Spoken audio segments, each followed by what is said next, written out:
Welcome to the Daily Bolster. Each day we welcome transformational executives to share their real-world experiences and practical advice about scaling yourself, your team, and your business.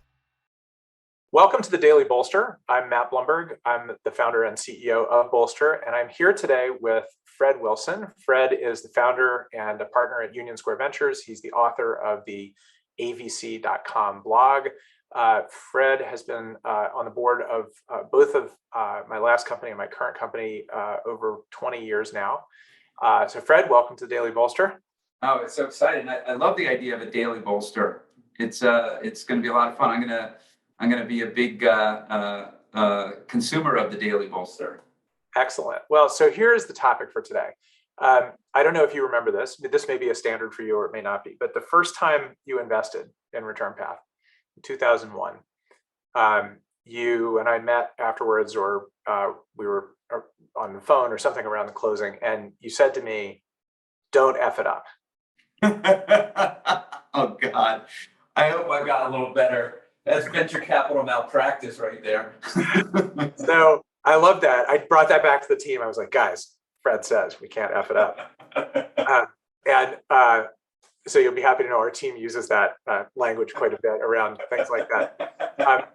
But so I thought a good question for you today would be, what are a few things that you have seen founders mess up early in the life of the company that makes it harder for them to be successful down the road? It doesn't preclude them, it doesn't kill the company. But what are a few things that you've seen founders mess up early that makes it difficult to be successful later? So I'm going to give you two things that are sort of team related and one thing that's going to be funding related. So on team, I think one of the most problematic things is co-founders. And I think that founders should not have co-founders. They should be the only founder, and then they should have a founding team who gets special equity and special status, but not have a co-founder. Because the problem with co-founders is then it's not really clear who's running, who's in charge. Because even if you have a founding CEO, if they have co-founders, those co-founders kind of feel like they share the vision and control over the vision. And I think somebody needs to own that. So number one is when you start a company, you're the founder, you're the only founder, you have a founding team, but you don't have co-founders. So that's thing one. Thing two is kind of related, but different, which is, and Matt, you've taught me this, you have to have an org structure for today, and then you also need to have an idea of what your org structure is going to look like a year from now, 2 years from now, 3 years from now, 4 years from now. And as you hire, you need to hire with a view that that org structure is going to evolve. And what we all know is that some of the people you hire will continue to be in that org structure and some won't.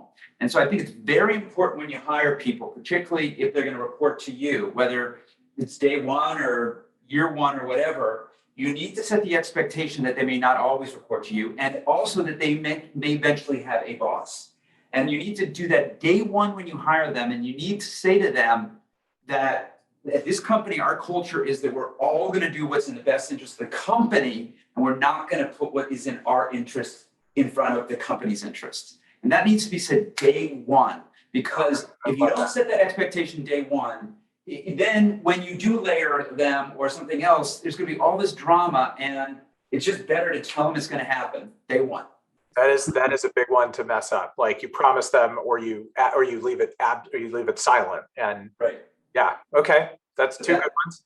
And then the third one, this will sound self-serving, and it maybe is self-serving, but it's also true, is I think founders often optimize for valuation when they finance the company, and they don't optimize for the right financial partner. And it's just, there are so many examples of founders getting misaligned with their investors. And it's because they picked the wrong investor for the company. It's an investor that didn't share their vision, or an investor who, didn't care enough about the company or whatever. And they just get sideways. And it's better to take a lower price from somebody who you're confident is going to be a great partner.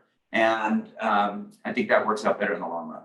I love that. And since I opened this with a quote from you, I'm going to close this with a quote from you, which is one of my favorite learnings from you, which is directly related to your third point, which is anytime both parties of a deal are a little bit unhappy, it means it's the right deal. Yeah, that's true. You got to give a little bit. All right, Fred, thank you for joining Daily Bolster. Yeah, I can't wait to listen to it. I hope it came in well.